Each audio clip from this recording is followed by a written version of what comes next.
नमस्कार। प्रारंभ पर आप सभी का स्वागत है। मैं अवनीश, हमारे साथ हैं एक बार फिर भारतीय किसान यूनियन अजय गुट के राष्ट्रीय अध्यक्ष चौधरी बलवीर सिंह साहब। आइए सबसे पहले स्वागत कर लेते हैं चौधरी साहब का। चौधरी साहब, बहुत बहुत स्वागत है आपका। नमस्कार। आपको भी नमस्कार, सभी दर्शकों को मेरा नमस्कार। जी दर्शकों, आप सोचिए इस देश में कैसे कैसे तमाशे हो रहे हैं। फर्जी किसानों का फर्जी आंदोलन और फर्जी मुद्दों के साथ शुरुआत किस बात पर हुई? शुरुआत हुई 3 कृषि कानून वापस ले लिए जाएं। वो तो वापस हो गए। अब किस बात का फर्जी अनशन, किस बात का धरना, किस बात का प्रदर्शन? चाहे वो शंभू बॉर्डर हो और चाहे खनौरी बॉर्डर। ये दोनों बॉर्डर कौन से हैं? ये पंजाब और हरियाणा के बॉर्डर। खनौरी बॉर्डर पर डल्लेवाल आज 38वां दिन है। 26 नवंबर से उनका आमरण अनशन शुरू हुआ। ठीक है साहब, यानी धरना कहां हो रहा है, अनशन कहां हो रहा है? पंजाब की धरती पर। समस्या कहां की है? पंजाब की समस्या है। बात उन्हें किससे करनी चाहिए? भगवंत मान यानी पंजाब की आम आदमी पार्टी की सरकार से। लेकिन एक बुजुर्ग आदमी जो कितना किसान नेता है, मैं डल्लेवाल की बात कर रहा हूं, वो कितने किसान नेता हैं और कितने नहीं हैं, ये हरियाणा के चुनाव ने बता दिया है कि कौन कितना बड़ा किसान नेता है। लेकिन कहा जा रहा है कि वो बहुत बीमार भी रहते हैं। ठीक है साहब, उनको बड़ी बीमारियां भी हैं। 38 दिन धरना, अनशन, आमरण अनशन, और बीच बीच में जिम्मेदारी याद दिलाती रही सुप्रीम कोर्ट पंजाब सरकार को। और अब अंतिम तौर पर सुप्रीम कोर्ट ने पंजाब सरकार, भगवंत मान की सरकार को यह कहा है कि कायदे में आइए और कम से कम एक आदमी की, एक बुजुर्ग की लाश मत खोजिए ताकि आप उस पर अपनी राजनीतिक बोटियां और रोटियां सेक सकें। सुप्रीम कोर्ट ने कहा कि इनको ले जाके अस्पताल में भर्ती कराइए। लेकिन पंजाब सरकार है कि इस पर भी भ्रम फैला रही है। आप सोचिए, सुप्रीम कोर्ट से यह निर्देश आया और नैरेटिव क्या बनाया गया, एक माहौल क्या बनाया गया कि सुप्रीम कोर्ट ने यह कहा है कि डल्लेवाल का अनशन तोड़वा दीजिए। और यह वजह थी कि डल्लेवाल ने मना कर दिया कि हम हॉस्पिटल में भर्ती नहीं होंगे। सुप्रीम कोर्ट को आगे आके पंजाब सरकार को एक बार फिर लताड़ लगाते हुए बोलना पड़ा, कहना पड़ा, साफ करना पड़ा। क्या स्थिति है इस देश के सर्वोच्च न्यायपालिका की भी कि उन्हें साफ करना पड़ रहा है। 2 जजों की बेंच ने साफ कहा कि हमने कोई अनशन तोड़वाने की बात नहीं की, लेकिन एक बूढ़े बुजुर्ग की लाश में तब्दील हो जाने की तैयारी क्यों कर रहे हैं भगवंत मान? और भगवंत मान क्यों नहीं इन्हें हॉस्पिटल में एडमिट करा रहे हैं? दूसरी तरफ एक और नए साल में तस्वीर आई जो थी पंजाबी सिंगर दिलीप दोसांझ और प्रधानमंत्री नरेंद्र मोदी की मुलाकात की। उसने कितने लोगों के सपने तोड़ी। आप सोचिए, एक सिंगर एक प्रधानमंत्री से मिल रहा है, लेकिन दर्द किसे हो रहा है? दर्द पंजाब में बैठे एक फर्जी किसान नेता को हो रहा है। वो कह रहा साहब ये मुलाकात ठीक नहीं थी। भाई, अब तक किसानों के हमने एमएसपी देख लिया, हमने किसानी समस्या को छोड़ के मंडी माफियाओं की दलाली करते हुए देख लिया, हमने बिल्डरों की दलाली करते हुए देख लिया, जमीन के बदले सरकारी नौकरी किसानों की मांग में ये भी नया अध्याय देख लिया। अब ये बताइए ये कौन सी फसल है? चौधरी साहब, मैं सीधे आ रहा हूं आपके पास और बात अपनी शुरू करूंगा दिलीप दोसांझ और पीएम की मुलाकात के बाद। किसान नेताओं को ये अच्छा नहीं लग रहा है, सोकल्ड किसान नेताओं को। साहब, ये कौन सी फसल बो रहे थे जहां एक सिंगर और पीएम की मुलाकात होती है और बुरा किसान नेताओं को लगता है? और वहां से लेके डल्लेवाल की क्या मौत का इंतजार कर रहे हैं और मान, और क्या अरविंद केजरीवाल, आम आदमी पार्टी और पंजाब की पूरी आप सरकार अब तुल गई है कि किसी तरह उसे एक बुजुर्ग की लाश मिल जाए? सर जी शर्मा जी, ये जो जब से ये डल्लेवाल उस आंदोलन पर बैठे हैं तब से भगवंत मान और केजरीवाल दोनों का एक ही सपना है कि इनकी मौत पर ये राजनीति करना चाहते हैं। ये आंदोलन नहीं है, ये सोची समझी चाल के तहत ये सब कुछ किया जा रहा है।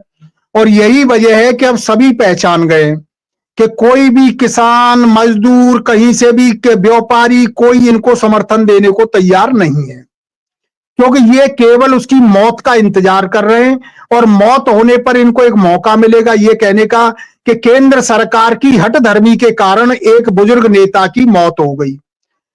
हमारे सुप्रीम कोर्ट ने केवल ये कहा था कि इनको अस्पताल पहुंचाया जाए, इनको चिकित्सा मुहैया कराई जाए। सुप्रीम कोर्ट ने ये नहीं कहा कि जबरदस्ती इनका अनशन खत्म कराया जाए। अनशन के बारे में उन्होंने कुछ नहीं कहा, केवल ये कहा था कि एक बुजुर्ग आदमी इतना बीमार है तो उसको चिकित्सा उपलब्ध कराई जाए। भगवंत मान सरकार बार बार गेंद को फेंकती है केंद्र सरकार के ऊपर। अब वो चीजें अब जनता भी समझ गई है, सब समझ गए। आजकल वो हाल हो रहा है कि आपका चाहे शंभू बॉर्डर हो चाहे खनौरी बॉर्डर हो, वहां पर कोई भी किसान अब वहां नहीं ठहर रहा है। ये करते क्या है कि आज गाड़ियां आई, वो चले गए, फिर दूसरे बुला लिए जाते हैं। वहां पर एक निश्चित तौर पर जो संख्या बनी हुई थी अब वो धीरे धीरे घटती जा रही है।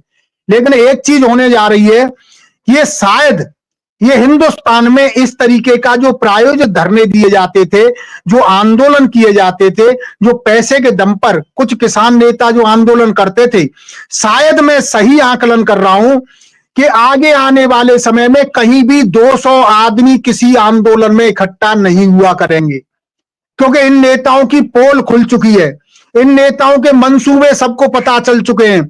जब जो सिंगर जब मिलने गया तो इनको उम्मीद ये थी कि शायद सिंगर हमारा समर्थन करेगा, लेकिन जब उसने इनको भांप लिया कि यहां पर सब फर्जी किसान नेता बैठे हुए हैं, फर्जी आंदोलन हो रहा है, केवल लाश का इंतजार हो रहा है, तो उस आदमी का वहां विरोध भी हुआ है। जो ये जनता ने विरोध नहीं किया कि जो किसान नेता वहां आंदोलन के नाम पर और एक फर्जी दिखावा, फर्जी वाला जो कर रहे हैं, उनको दुख हुआ है। और ये आगे आने वाले समय के लिए एक बहुत अच्छी सोच और बहुत अच्छा, मैं केंद्र सरकार के लिए मैं ये नहीं कहता कि किसानों की मांगों को मत मानो, जो जायज मांगे हैं उनको किसानों की सुने, उनसे वार्ता करें, लेकिन इस तरीके से जो प्रायोजित करके किसी की भी लाश पर आंदोलन चलाना चाहते हैं, आगे आने वाले समय में ऐसे तो सैकड़ों डल्ले वाले पैदा हो जाएंगे, सैकड़ों आंदोलन करने वाले हो जाएंगे। यदि ऐसे ही सरकारें झुकने लगी तो ये सरकार नहीं चलेगी। देश चलाने का काम सरकारों का होता है। अब मैं तो एक बात कहता हूं कि कहीं भी इस तरीके के आंदोलन होते हैं, वहां का प्रशासन भी इतनी ढील क्यों देता है कि वो सुप्रीम कोर्ट तक बात जाती है। वो क्या करते हैं, इनकी भी जवाबदेही होनी चाहिए। हमारे जो फर्जी नेता इन पर कार्रवाई क्यों नहीं होती है? ये एक व्यक्ति को आत्महत्या करने के लिए उकसा रहे हैं, इन पर कार्रवाई क्यों नहीं हो रही है? तो कुल मिला के अब इनका जनता, ये जो जितने दिन आंदोलन चला, इससे जनता में शायद मैं ये कहूंगा कि अब किसानों की पहचान हो गई है। कभी असली आंदोलन जब कभी होंगे तो उनमें भले ही किसान आके बैठ जाए, इस तरीके के फर्जी आंदोलनों का पर्दाफाश हो चुका है। अब आगे आने वाले समय में कहीं भी ऐसे फर्जी आंदोलन आपको देखने को नहीं मिलेंगे। अभी मेरी रात को खनौरी बॉर्डर पर बात हो रही थी, मैंने यहां से फोन मिला के पूछा हालचाल, तो वहां ये हालात हो गए कि लोग वहां ठहरने को तैयार नहीं है। बस एक ही इंतजार हो रहा है कि किसी भी वक्त डल्लेवाल जी की मौत का समाचार आ जाए और थोड़ा सा देश में इनको मौका मिले कि केंद्र की हठ धर्मता के कारण, केंद्र की तानाशाही के कारण और डल्लेवाल जी की मौत हुई। जबकि डल्लेवाल जी की मौत में न केंद्र सरकार का हाथ है, न असली किसानों का हाथ है। किसी भी तरीके का यदि हाथ है तो फर्जी किसान नेताओं का है, भगवंत मान का है और उस पंजाब सरकार का है जो इस आंदोलन को इतने दिन तक खींच रही है। जी बिल्कुल चौधरी साहब, और हम किसी भी अपने बुजुर्ग, उनका स्वास्थ्य अच्छा रहे, डल्लेवाल जी स्वस्थ हों, जल्दी स्वस्थ हों, इसकी कामना करेंगे हम।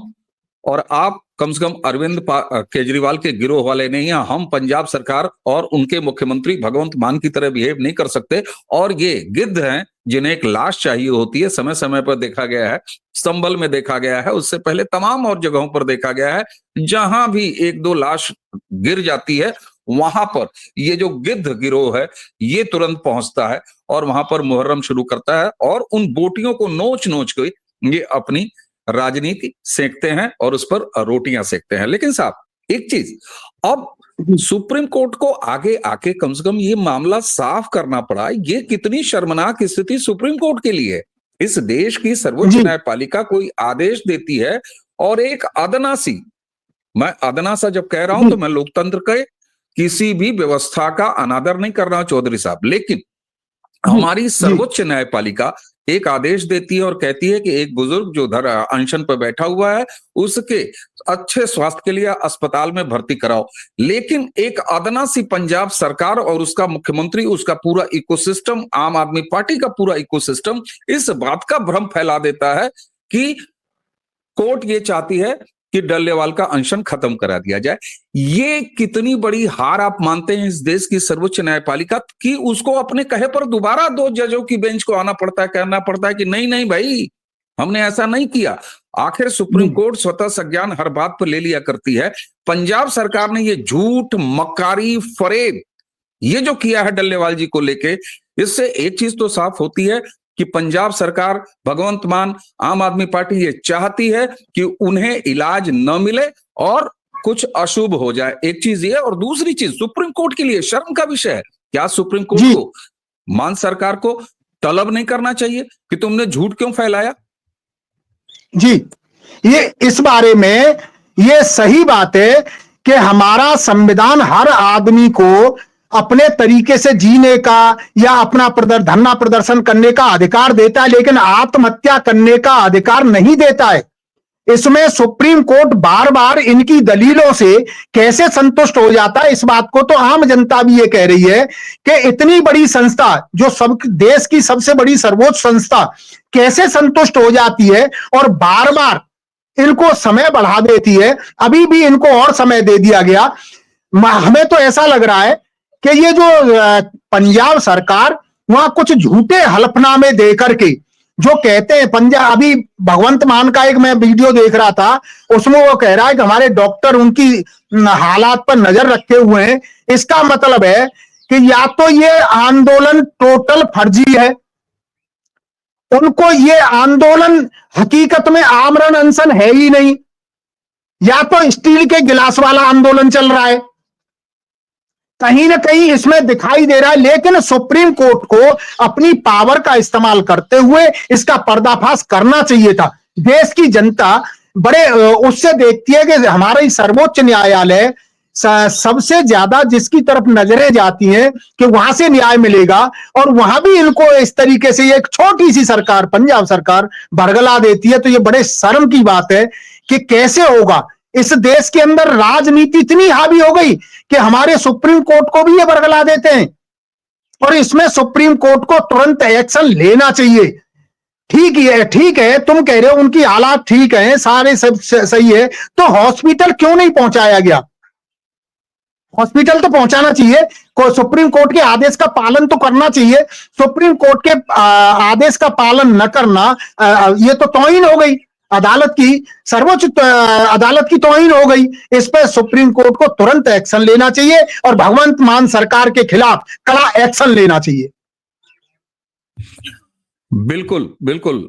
और एक चीज आप सोचिए, किस तरह की कंफ्यूजन है। और इससे पहले भी चौधरी साहब, आपने खनौरी बॉर्डर पर चल रहे इस सो कॉल्ड आमरण अनशन के तमाशे को फर्जी कहा है। आप खुद खनौरी बॉर्डर होके आए हैं। दर्शकों, हम कभी भी ड्राइंग रूम में बैठ के और दूरबीन लगा के और 4 लोगों के व्हाट्सएप से इंफॉर्मेशन लेके कभी भी कोई राय नहीं बनाते। हमारे गेस्ट भी ऐसी राय नहीं बनाते। आपने देखा होगा, खुद शंभू बॉर्डर से ही लाइव हुए थे चौधरी साहब। उसके बाद वो खनौरी बॉर्डर भी गए। खनौरी बॉर्डर पर उन्होंने सारा जायजा लिया। उसके बाद ये आपने तो डल्लेवाल से मुलाकात करने का भी प्रयास किया था, लेकिन वो मुलाकात आपकी हो नहीं पाई। सवाल यहाँ ये उठता है साहब, सवाल ये उठता है चौधरी साहब कि क्या सुप्रीम कोर्ट इतना भोला बच्चा है कि भगवंत मान की एक अदना सी स्टेट गवर्नमेंट उसको बेवकूफ बना दे रही है, और वो कह कुछ और रहे हैं और यहां पर आके राय कुछ और बनाई जा रही है, और गिड़गिड़ाते हुए सुप्रीम कोर्ट के 2 जजों की बेंच को सामने आके कहना पड़ रहा है कि हाथ जोड़ के माफी मांग रहे हैं, भैया हमने अनशन तोड़वाने की बात नहीं की थी, हमें बदनाम न करो। क्या यही बिसात रह गई है? आखिर ये रिश्ता क्या कहलाता है? जबकि आप भी इस पर सवाल उठा चुके हैं। और दूसरा, फर्जी अनशन, स्टील वाली ग्लास वाला अनशन, ये आपने पहले दिन से कहा है, निश्चित तौर पर करा। इससे पता लग जाता है कि ये मिला जुला खेल है। लेकिन इस देश की सर्वोच्च न्यायपालिका ऐसे एक अदना सी सरकार बेवकूफ बना रही है, फिर भी वो उनको बार बार उनका पक्ष लेते हुए दिखाई दे रही है, उनके हक में फैसले सुनाते हुए दिखाई दे रही है। ये कौन सा रिश्ता है? इस रिश्ते को कैसे देखा जाए? क्या हमारी सुप्रीम कोर्ट इतनी मजबूर हो चुकी है या कुछ हाथों के लिए सिर्फ वो नरम हो जाती है? ये जो सवाल है आपका, ये बिल्कुल जायज है। हमारी देश की सबसे बड़ी सर्वोच्च संस्था जिस पर सबकी नजरें टिकी हुई होती हैं, कभी कभी अपने आप ही स्वतः संज्ञान लेके सुप्रीम कोर्ट आदेश दे देता है, और अब आदेश देने के बावजूद बार बार डेट का आगे बढ़ा देना। जब किसी व्यक्ति की तबीयत ज्यादा खराब होती है, उसके लिए तो 1 घंटा काफी होता है, कभी 3 दिन, कभी 6 दिन। मैं ताज्जुब करता हूं कि सुप्रीम कोर्ट की जो बेंच वहां पर बैठी हुई है, जो जज बैठे हुए हैं, उन्हें यह कहने में क्यों संकोच हो रहा है कि हम आदेश देते हैं कि इनको हॉस्पिटल में हॉस्पिटलाइज किया जाए, इनकी तबीयत ज्यादा खराब है, किसी व्यक्ति की मौत न हो जाए। स्पष्ट आदेश देने में यदि सर्वोच्च न्यायालय संकोच कर रहा है, तो देश की अविश्वसनीयता सुप्रीम कोर्ट के जजों पर भी जाती है। ऐसा क्या कारण है, ऐसी कौन सी राजनीति हावी है, कहां के लोग इतने हावी हैं जो देश की सर्वोच्च संस्था को यह मजबूर कर देते हैं सफाई देने के लिए कि हमने ऐसा आदेश नहीं दिया।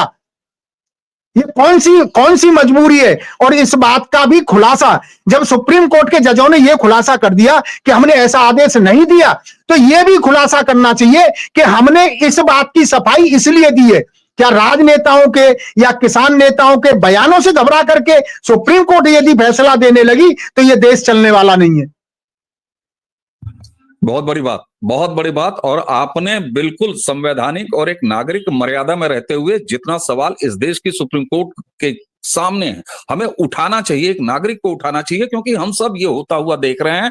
और इस देश की सर्वोच्च न्यायपालिका अगर इतनी बेचारगी उसकी स्थिति है पंजाब की एक सरकार के आगे, अरविंद केजरीवाल की पार्टी वाली सरकार के आगे, तो ये भी सोचने की बात है कि वो कहते कुछ और हैं, सरकार फैला कुछ और देती है, फिर सफाई इन्हें। और चौधरी साहब, आपने जो शानदार बात कही, आज के इस चर्चा का पूरा निष्कर्ष एक लाइन में आपने दिया कि अगर पंजाब सरकार ने, आम आदमी पार्टी भगवंत मान की सरकार ने सुप्रीम कोर्ट के उन्हें अस्पताल में भर्ती कराने वाले निर्णय को बिगाड़ के इस तरीके से झूठ और मक्कारी भरी एक नैरेटिव बना दिया कि सुप्रीम कोर्ट अनशन खत्म कराना चाह रही है, इस बात पर सुप्रीम कोर्ट क्या एक्शन लेता है, ये देखने वाली बात है। अगर नहीं लेता है कोई एक्शन तो इस तरह के सवाल उठते रहेंगे, क्योंकि चौधरी साहब के जरिए दर्शकों हमें लगातार ये पता चला है, एक सच्चा किसान, एक असली किसान अपने खेतों में होता है,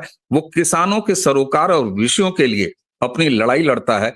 लेकिन ये फर्जी मुद्दे, ये फर्जी किसान, ये फर्जी नैरेटिव अगर इस देश में किसानी के नाम पर या किसी भी और नाम पर खड़े किए जाएंगे तो जनता उसे बहुत ज्यादा दिन तक ढोने वाली नहीं है।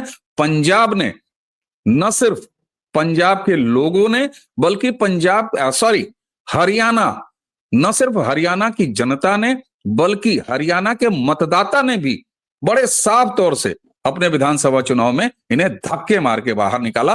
तो ये हैसियत है फर्जी किसान नेताओं की, और यही हैसियत बन के रह गई है इनके फर्जी सो कॉल्ड किसान आंदोलन की। लेकिन इस देश की सुप्रीम कोर्ट के जरिए ये सवाल कम से कम विपक्ष के इन आदमखोर गिरोहों के सामने रखना बनता है। एक बुजुर्ग के लाश की व्यवस्था मत करो अपनी राजनीति करने के लिए। चौधरी साहब, आपने हमें समय दिया, आपका बहुत बहुत धन्यवाद। दर्शकों, इसी के साथ आपको भी बहुत बहुत चौधरी साहब और हमें दोनों को आज्ञा दीजिए। नमस्कार।